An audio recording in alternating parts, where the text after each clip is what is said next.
חברים, יוסי קלמנוביץ' כאן, הבעלים והמאמן הראשי במתקן האימונים ACT, מה שאומר שבאופן קבוע אני עוזר להרבה מאוד אנשים להגיע לכל המטרות שלהם במה שקשור לכושר גופני. קיבלתי שאלה מאוד מעניינת בפייסבוק, וממישהו שאני רואה שהוא עוקב טוב טוב אחרי כל מה שאני כותב ואחרי כל מה שאני אומר בעצם, הוא שאל אותי שאלה מעניינת. הוא שאל אותי, יוסי, אני יודע שאתה אומר תמיד שמשקולות ועבודת אינטרוולים הם עדיפים על פעילות אירובית מתונה לאורך זמן בכל מה שקשור לשריפת שומן, והוא צודק. אז איך אתה מסביר את זה שמפתחי גוף הכי טובים בעולם, כשהם מתכוננים לתחרות, מוסיפים את הפעילות אירובית המתונה הזאת, והם בעצם הספורטאים שמגיעים לאחוזי השומן הכי נמוכים בעולם? איך זה מסתדר עם מה שאתה אומר?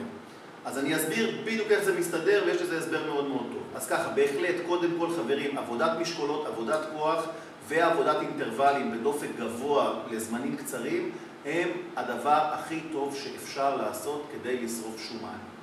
אבל לעבודה הזאת גם יש מחיר בכל מה שקשור לעייפות ולעומס מצטבר, ופה בעצם תמונה התשובה והכסף.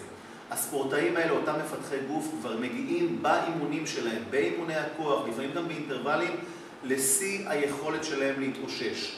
במקביל לדבר הזה, הם גם בדרך כלל בשלבים האלה הורידו כל כך הרבה את הצריכה הקלורית שלהם שכבר אין מאיפה להוריד.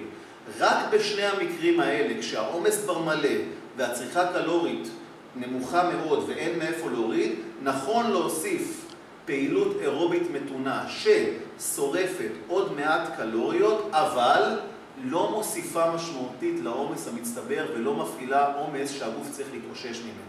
ולכן, אם מדובר בספורטאי שמתכונן לתחרות פיתוח גוף, שכבר הוריד את הקלוריות שלו, שכבר מתאמן 5-6 פעמים בשבוע עבודת כוח, לפעמים אפילו פעמיים ביום, בהחלט נכון בשלבים האחרונים לקראת הסוף להוסיף פעילות אירובית מתונה כדי לסחוט את העוד 5% של ירידת שומן. אבל צריך להבין, זה עוד 5%. זה לא כלל התמונה. אם אתם חבר'ה שמתאמנים 3-4 פעמים בשבוע, אז קודם כל מצוין.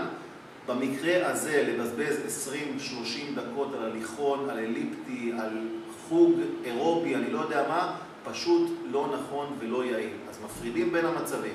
אם אתם מפתחי גוף תחרותיים, מיציתם כבר את היכולת שלכם להתאושש מעבודת חיזוק בפעילות אינטרוולים, הורדתם כבר את הצריכה הקלורית שלכם למינימום שאתם יכולים לתפקד בו, אז נכון להוסיף פעילות אירובית מתונה שלא פוגעת ביכולת של הגוף להתאושש ולא מוסיפה עוד עומס שמצטבר בצורה משמעותית. כי כמו שאמרנו, עבודת חיזוק ועבודת אינטרוולים כן מוסיפה. אם אתם חבר'ה שמתאמנים 3-4 פעמים בשבוע, לא לבזבז זמן על זה. מפתחי גוף, תוסיפו כשצריך. אני מקווה שזה עוזר לכם ותישארו חזקים.